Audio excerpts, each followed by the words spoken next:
Почему средневековые авторы так мало пишут о быте и нравах Золотой Орды, да, жителей Золотой Орды, конечно же. Да потому что это такие вопросы, например, даже если вы поедете в какую-то другую страну, что обычно вы фотографируете, да? Что у вас остается в памяти? Вот средневековые авторы, они тоже не акцентировали на этом внимания особого. Да? Где они останавливались, что они ели, куда, извините за выражение, ходили по нужде, и где мылись, какие гигиенические процедуры были. То есть для людей того времени это было несущественно, да? И даже на современном этапе об этом писать не принято. И поэтому нам приходится восстанавливать общую картину из каких-то фрагментарных данных. Вот целостность картины, она во многом будет определяться от конкретного исследователя, да? От уровня его знаний, да, глубины его познания и так далее. Это были некие вводные моменты. Теперь по существу. Так как у нас заявлена тема, нужно придерживаться определенной структуры. Первый вопрос у нас будет посвящен особенностям жизнеустройства номадов Золотой Орды. Не знаю, успею уложиться за 15 минут или нет, но постараюсь. А затем, может быть, у вас возникнут вопросы, я постараюсь вот такой вопросно-ответной форме дополнить этот лекционный материал.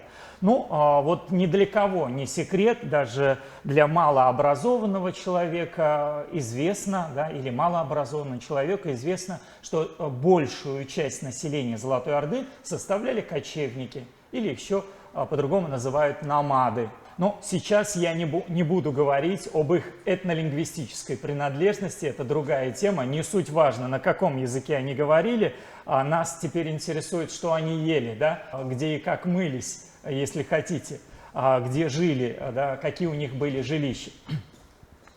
И вот что касается кочевников, какой была у них жизнь?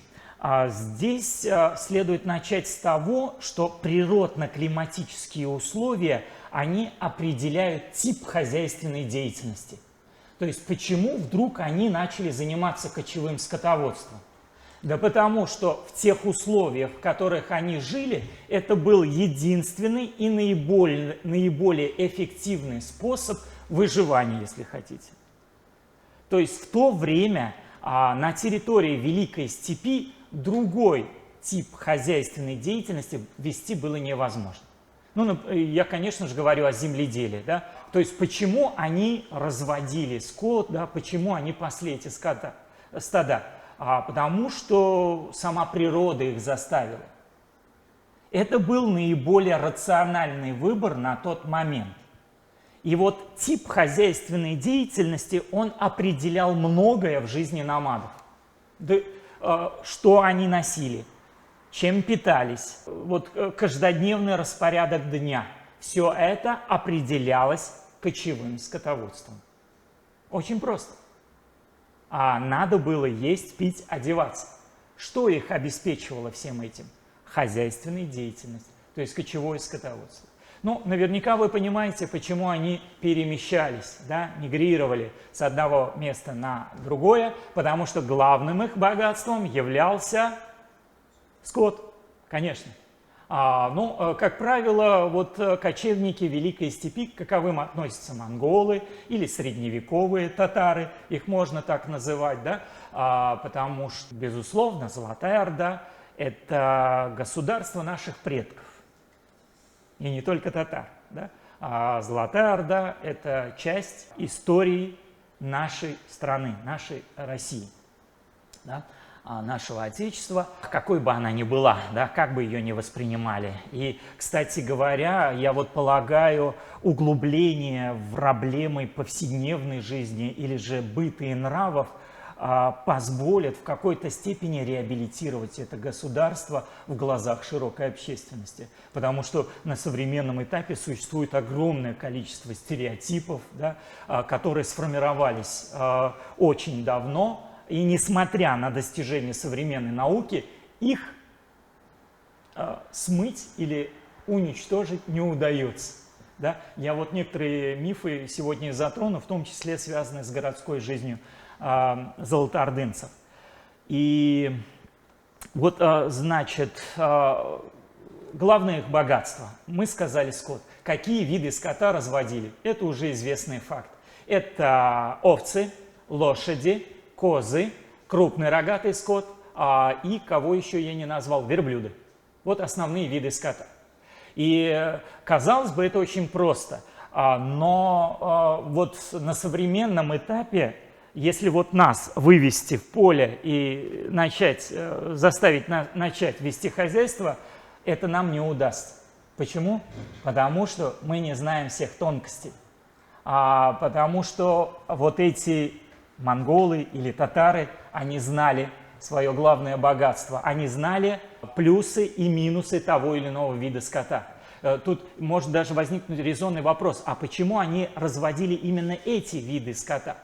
Потому что по-другому было нельзя. И потому что у лошадей есть свои, скажем так, достоинства для хозяйственной жизни, и у овец. Кстати, вот на слайдах я некоторые материалы представил. Ну вот природно-климатические условия. Надо сказать, что условия были достаточно суровыми. Здесь на территории Великой Степи, или климат Великой Степи характеризуется, здесь резко континентальный климат.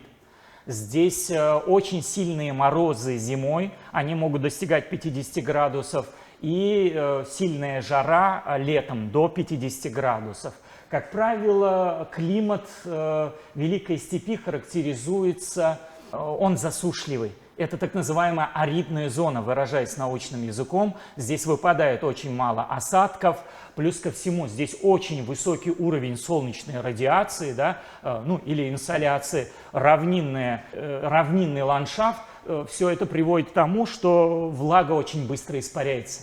И поэтому здесь невозможно заниматься земледелием. Даже на современном этапе это проблематично. Да? Что уж говорить о кочевниках, которые жили много столетий назад. Поэтому основной вид деятельности – это кочевое скотоводство, как я уже сказал. Итак, главное богатство. Об этом также нам говорят современники. Верблюды, быки, овцы, козы и лошади. Ну и вот я привел для примера, что значит овцы для кочевников. Это главный вид скота.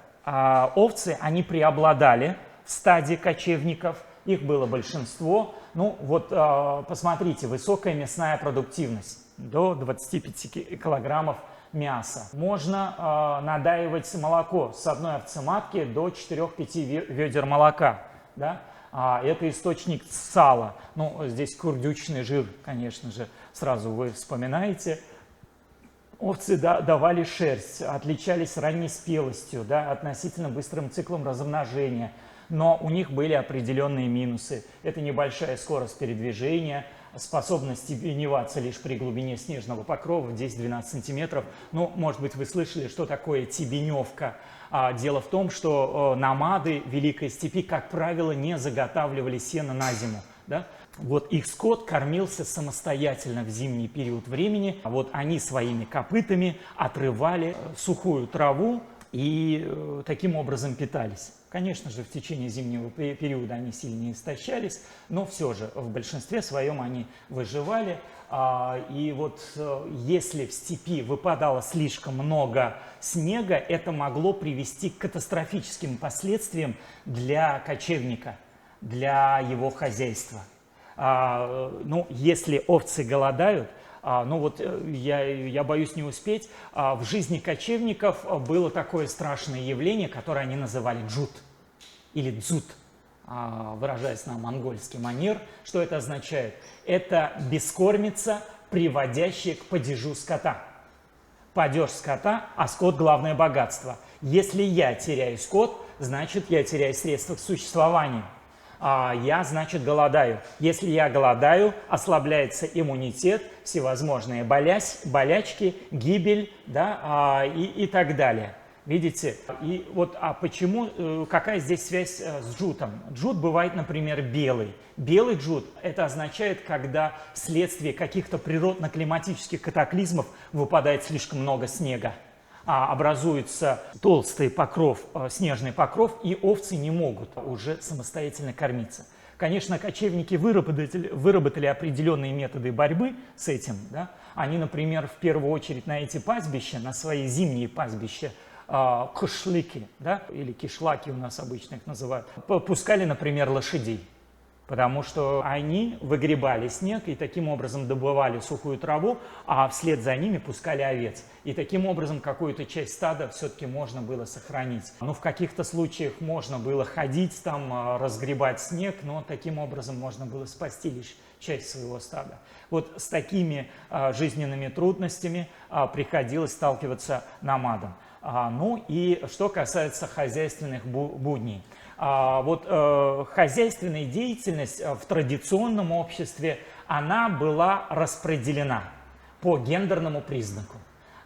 Были женские виды деятельности и, естественно, мужские виды деятельности. Здесь мы не сделаем открытие, если скажем, что мужчины занимались в первую очередь скотоводством, да? Уход за скотом. Это выпас, охрана стад, определение места пастбищ для различных видов скота. Это нам кажется, что вот пустил овец на пастбище, и они там спокойно пасутся. Нет, очень много там есть тонкостей и нюансов. И, кстати, вот в этом смысле у нас есть определенные перспективы для дальнейших исследований. Ну, здесь, конечно же, вот я еще должен сказать, мы этнографические материалы можем привлекать по тем же казахам, киргизам, которые в том числе, вот предки которых в том числе жили на территории Золотой Орды, и это предоставляет нам широкие возможности для реконструкции повседневной жизни или хозяйственных будней номадов Золотой Орды. Здесь большой потенциал. И они могли стричь овец, верблюдов, ставили метки. Вот эти тавро, проводили кастрацию животных, осуществляли их забой, разделку, объезжали лошадей. И при наличии оседлости мужчины обрабатывали землю и заготавливали сено. Вот это основные виды деятельности мужчин. Женщины, естественно, занимались домашним хозяйством, как и на современном этапе. Например, она разводила огонь, приносила воду, готовила пищу, кормила семью, наводила порядок в юрте и занималась стиркой.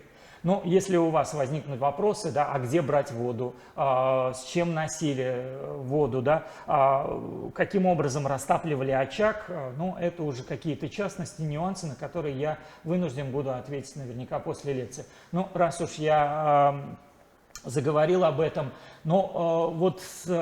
в Золотой Орде и вообще в степях большой дефицит топлива, дров, скажем так, да, если быть более простым. Проблема в том, что в Великой Степи или в степях деревья растут очень плохо. Вот приходилось женщинам и детям заготавливать этот кизяк, и их собирали в кучи, накрывали, чтобы не промокли, да, чтобы в любой момент можно было приготовить, согреть пищу. В каких-то случаях не хватало топлива, и приходилось есть недоваренное или полусваренное мясо. Это тоже реалии того времени. Да?